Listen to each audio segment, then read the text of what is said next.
It was Christmas Eve 2010 when the body of 42-year-old Erica Ruff was found in a car parked outside her husband's parents' home, having ended her own life.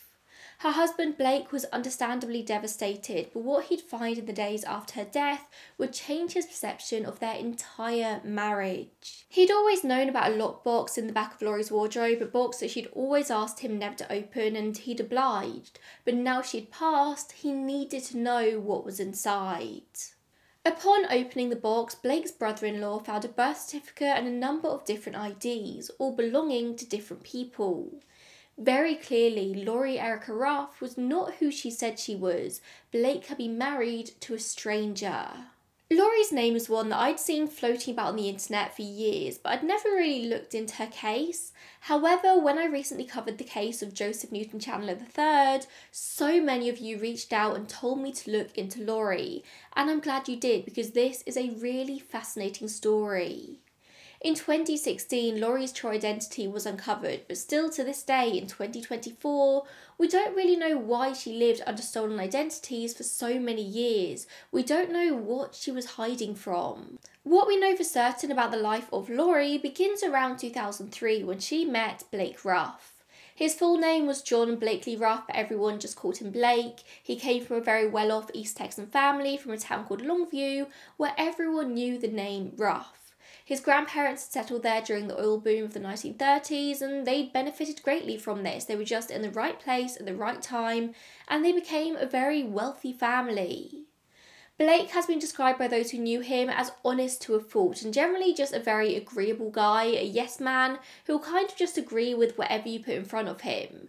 Which isn't necessarily a bad thing, but for somebody like Lori, somebody hiding a past, a person like Blake would be ideal, which is probably what drew her to him when they met at the Northwest Bible Church in Dallas. Blake's identical twin brother David had recently met his wife-to-be at a Bible study class at this same church, so Blake took his chance with doing the same, and he just so happened to meet Lori. It all worked out. Lori at the time was going by Lori Kennedy, and she was said to be a very attractive woman. She was tall and mysterious, she was smart, she was an animal lover, she seemed to be a perfectly nice person. She was a perfectly nice person. And the pair fell for each other pretty fast. I mean, generally in Christian spaces, relationships do tend to move quite fast, and soon Blake's parents were asking to meet her. However, apparently as soon as they did meet Lori, alarm bells started ringing. Or so they say. I don't really know how much of a part hindsight has to play in this. As you're about to hear, the Ruffs say they were crazy suspicious about Lori from the very beginning. They say they always knew that something was off with her. But hindsight is a really interesting thing. Your brain can very much change narratives to suit new information. And I suppose there's no way of knowing for sure at this point. None of us were there when the Ruffs met Lori. But they say they always knew that there was something a little bit strange from that very, very first meeting. Apparently, when Blake's parents, Nancy and John, first met Lori over a lunch, they were immediately suspicious because Lori was very shady about her past. When they tried to ask her about herself, she would never quite give them a straight answer. She said her parents were dead and she had no living brothers or sisters. She didn't know any aunts or uncles. It was just her in the world all alone. When they asked her about school, she said she skipped high school and went straight to college, which apparently is actually possible to do without a GED or high school diploma. So this might not have been a lie, but they did find this very strange. Nancy said that it was virtually impossible to get any information whatsoever out of Lori. But hey, some people are just like that. I have people in my own life. Getting personal information out of them is like getting blood out of a stone. I know they're not hiding anything, they just don't feel comfortable talking about themselves, which I personally cannot relate to at all, but each to their own. Like, people like that do exist. But Blake wasn't bothered about any of this. He'd fallen hard for Lori and he wanted to be with her. He was quite happy just to take things at face value and move on with his life. It really does sound like a match made in heaven. When Lori told Blake that she didn't have any photos of herself when she was younger, she had nothing of her family, he didn't ask any questions. She said that she'd had a really bad childhood and didn't want to relive it, and who is he to question that? Like, why is he going to make her relive the things that she says she doesn't want to relive? Blake's family just couldn't let that be though. They couldn't just accept Lori for who she was, and they constantly fought back about it over the years. Why was she so shady? When the pair got engaged, John and Nancy wanted to put an announcement in the local newspaper, which Laurie refused to allow. She didn't want the attention. She wasn't like that, she said. And then, less than a year after meeting, the pair ran off and got married alone in a church outside of Dallas, and the only person there was said to be the preacher. I can only imagine the Ruffs didn't like that at all. After the pair married, they bought a house 125 miles away from Blake's parents, just outside a tiny place called Leonard in Texas. The house was on this country lane, it was on 2 acres of land, and neighbours again have said they were always very strange. Once again, I do wonder how much hindsight comes into play here, but apparently the neighbours would barely see the couple. Laurie would just sort of like walk the perimeter of the property in the evenings, and she'd avoid all eye contact with people. She just didn't seem to be a very social person, but neither was Blake, it seems. But even Laurie's job was relatively antisocial. At least Blake went out and worked. Laurie was kind of always very seclusive. Secluded? Seclusive, is that a word? It feels right, I don't know. Laurie worked on her own freelance as a mystery shopper, which is the biggest fear of all retail workers. Mystery shopping is basically a method used by marketing research companies and businesses to ensure that customers are receiving the highest care and service when they go into businesses. So basically, people like Laurie would go into a shop, organisation, and secretly make note of everything that goes on: customer service, cleanliness, health and safety. And then they'd go back and report to whomever has paid them for the job. She spent a lot of time working at home on her computer, making these reports, looking for new jobs, but that was her job. Like, if that's what the job called for, then that's the job. But Nancy said it was always really weird how much time she spent on the computer. But it was her job, so I don't think that's inherently strange. So was Laurie a bit odd? Sure, but some people are just a bit odd. Not everyone fits into a cookie cutter mould of what a woman and wife should be. But there's one thing that Laurie wanted more than anything, and that was a baby. Apparently, her and Blake struggled to conceive for a really long time. She suffered with several miscarriages, which absolutely devastated her. And in the end, they had to go through fertility treatments until they finally had their long dreamed for baby girl in the summer of 2008. Laurie was overjoyed that she finally had her baby, but according to Blake's family, it didn't appear like she had much experience with children. Something about researching this time in Laurie's life, though, made me so uncomfortable, because the only point of view we've got is from Blake's family, who clearly didn't like their daughter-in-law. They've said that she was an extremely overprotective mum, that she wouldn't let the baby chew on things, she snatched things away from her constantly. They make it sound like Laurie was almost a bad mum instead of just caring for her child. I think Laurie just loved her daughter very much. She'd gone through a lot to finally get her. She was settling into motherhood and all of the anxiety that comes along with that. The whole storyline of this time of Laurie's life just seems really biased, but there's no other narrative to follow here. No one else was speaking about what was going on in this time, so we've only really got the Ruff's word of what was happening, but they clearly didn't like her very much. I don't know, it just seems a bit mean, but maybe they were right. Maybe what they're saying is entirely true. Maybe that's just their perception, but I can't help but just really feel for Laurie in this time. Nancy said that Laurie never left her alone with the baby, despite her protesting that this was their 9th grandchild and they knew what they were doing. Honestly, from my perspective here, Nancy seems to be a bit like a nightmare mother-in-law, but annoyingly, it does seem like she was right, because Laurie was hiding something. Like, we know she was hiding something, but I don't know. I just feel really bad for her. I don't know. Apparently, when the family would get together, Laurie would sneak off for very long naps. Relatable. And she wouldn't want to spend time hanging around in the kitchen just chatting to the other woman. Laurie would apparently spend ages tracking their family's genealogies and like the Ruff's family's genealogy, but obviously never her own. She spent a lot of time collecting all the family recipes, but she clearly felt uncomfortable hanging out with them. If I'm doing my own psychoanalysis here, it seems like this was a woman desperate for family connection, desperate for her own daughter to know where she came from, to be connected to her family, but only on her father's side. Blake speculated to journalist Maureen O'Hagan for the Seattle Times, maybe she wasn't even comfortable around her own self. How could she be comfortable around the family? I'm assuming something really tragic must have happened. Something awful is what it appears to me.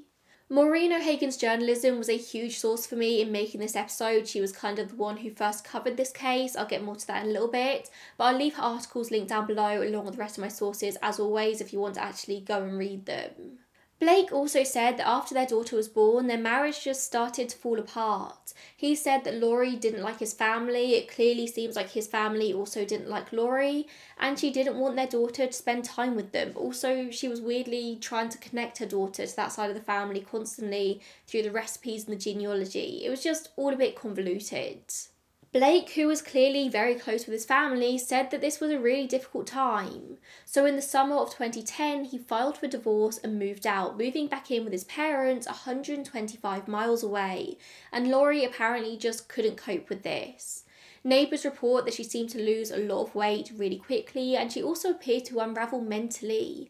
She was frantic, incoherent, unable to focus. She clearly was not in a good place at this time.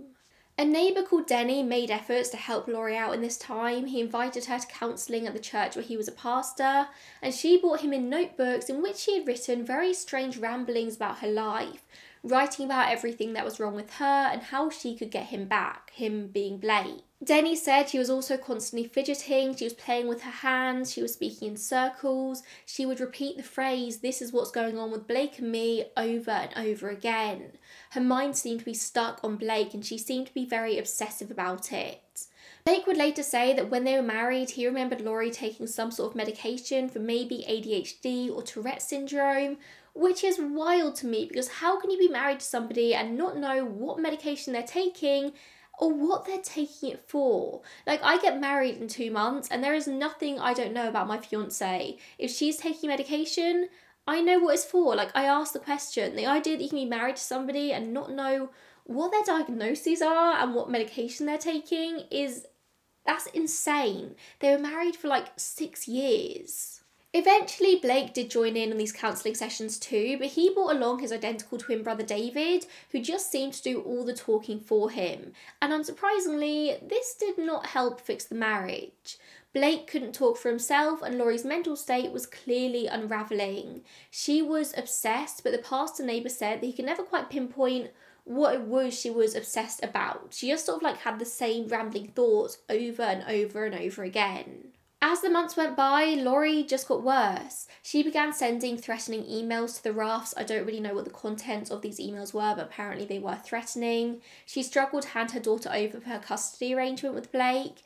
And one day the Ruffs said they noticed one of their house keys were missing and they assumed that Laurie must have been the one to take it. Eventually they go to a judge and ask for a cease and desist, and again, I just really can't help but feel for Laurie. She was clearly struggling mentally, something was wrong, but nobody seemed to be doing anything to help except for her neighbour.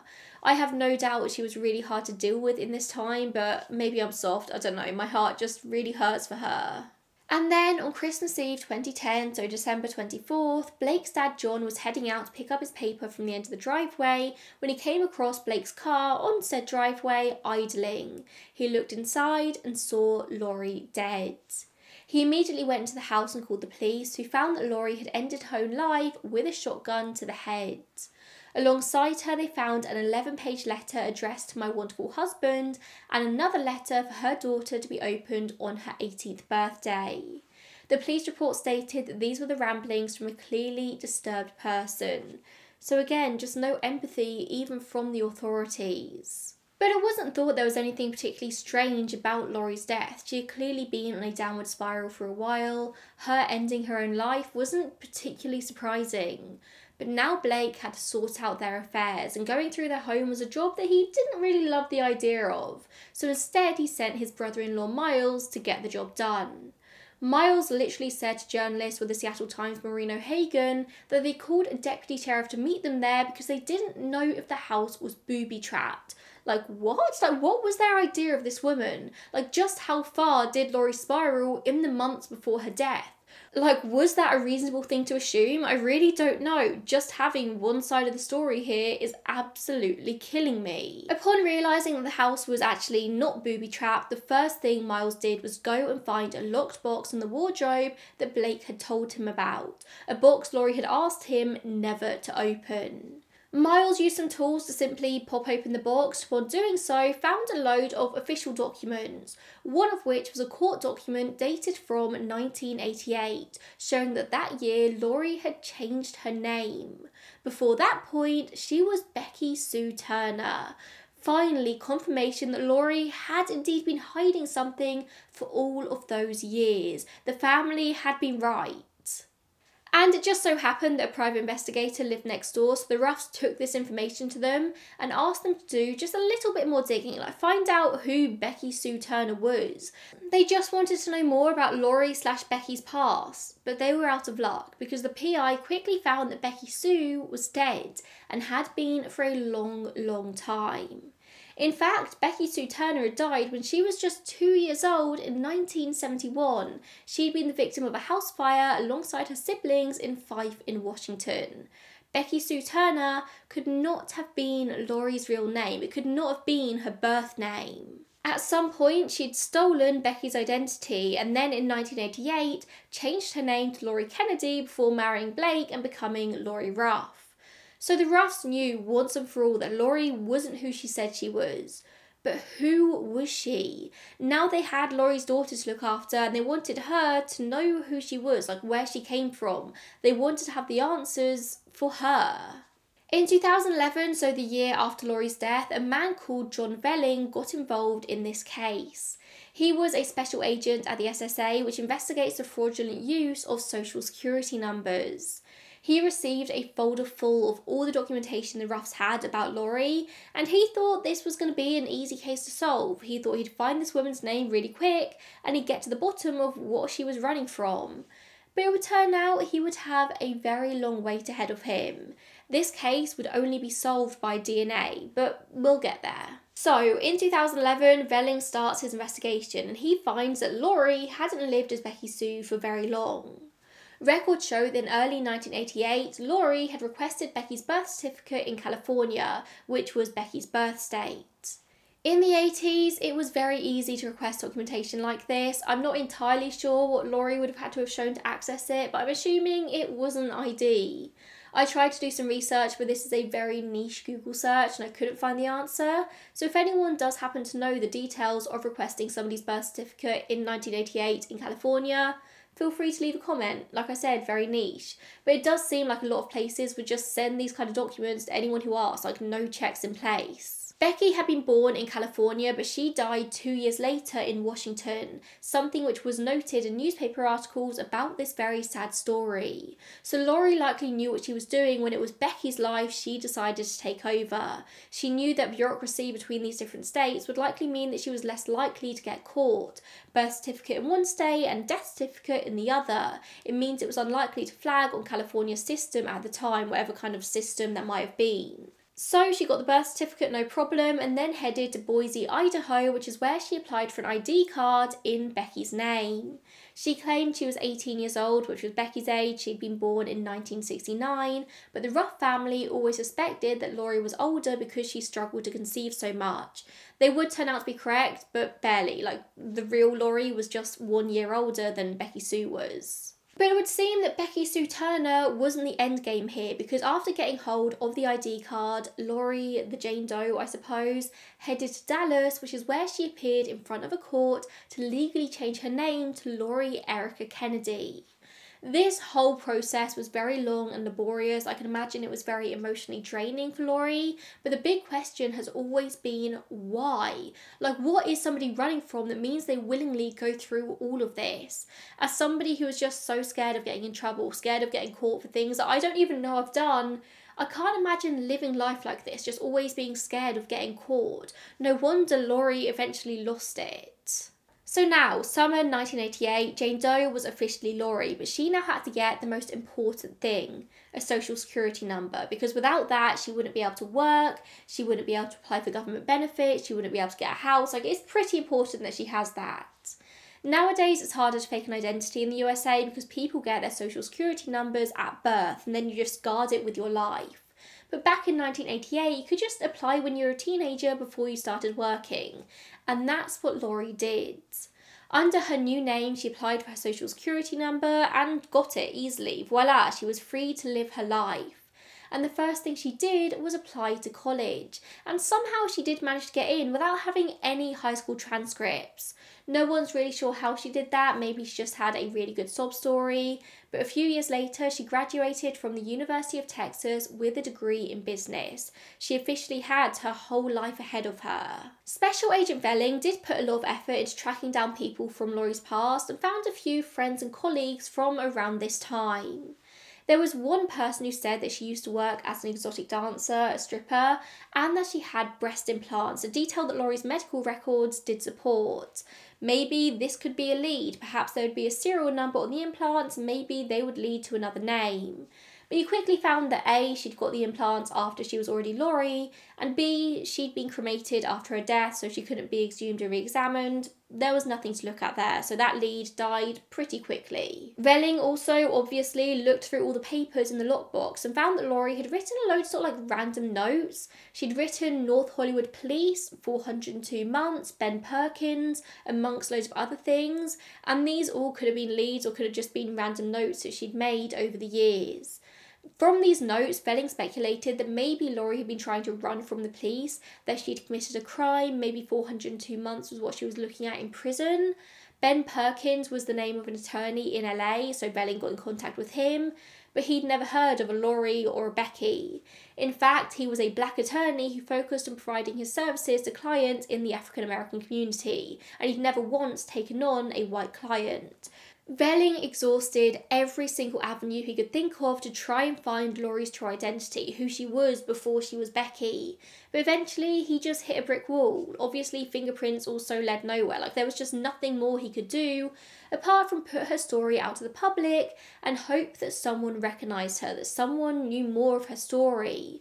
So that's when he turned to a reporter that he knew at the Seattle Times, the aforementioned Maureen O'Hagan, and she was the one to tell Lori's story publicly for the first time. The story ran on the front page and then other papers picked it up, and soon it became huge. It really captured the attention of the public, but still no helpful leads really came forward. And this is when Velling partnered up with incredible genealogist Colleen Fitzpatrick, one of the co-founders of our favourite non-profit DNA Doe project. She also runs Identifinders International, a genetic genealogy consulting firm that helps identify victims and perpetrators of violent crimes. So Colleen Fitzpatrick kind of knows what she's doing when it comes to identifying people. Through the Ruffs, Velling managed to obtain samples of Lori's DNA. The family, like I said earlier, really wanted to one day be able to provide Lori's daughter with some answers as to where she came from. They knew that she was going to grow up, she was going to have questions, as anyone would. And it just so happens that her daughter shared Lori's DNA. If the daughter was able to provide a DNA sample, 50% of that was Lori's, and that could be used to investigate. So they did just that. They got the daughter's DNA, they extracted the maternal DNA and stuck it through some databases. But there was no good match. They found some distant cousins, but that wasn't really much help at the time. They also entered the DNA into NamUs, a nationwide archive of missing and unidentified people, in the hope that maybe Lori's bio family had been out there searching for her, but still no match. They then put the daughter's DNA on Ancestry.com and 23andMe, hoping that at some point somebody in the family would upload their DNA and it would strike a match. This was the long game, but for the moment, it was all they had. Like I said at the time, they just had the name of some distant cousins, but they didn't really have anything solid, and there wasn't really much that Colleen Fitzpatrick could do with the information that she had at the time. And so she would just check in every so often to see if new names popped up.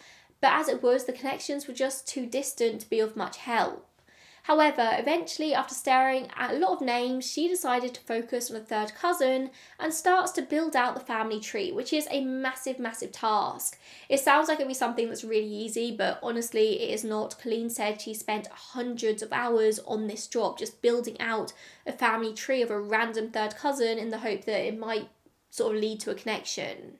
Traced this cousin's ancestry all the way back to an Irish great-great-grandfather born in 1848, and then followed all the branches back down, eventually coming across the name of Michael Cassidy, which was a name they'd already kind of struck a match with. Like, Cassidy was a name that was popping up a lot, so she kind of knew she was on the right track, that she did have Lori's family tree. She tracks down Michael Cassidy, who lived in Philadelphia at the time, and using public information that was available, manages to build a picture of the Cassidy family. She realised that Laurie's mother pretty much had to be one of Michael's aunts, but there was no way of knowing which one. And Velling, Special Agent Velling, did agree, but from here there wasn't much more they could do apart from go to talk to the family in question, like do some on-the-ground research. By this point, it's March 2016, and Velling decides that he's just going to fly to Philadelphia himself, but instead of going straight to talk to Michael, he instead goes to speak to another family member. He goes to this person's workplace and just decides to talk to them and hope for the best.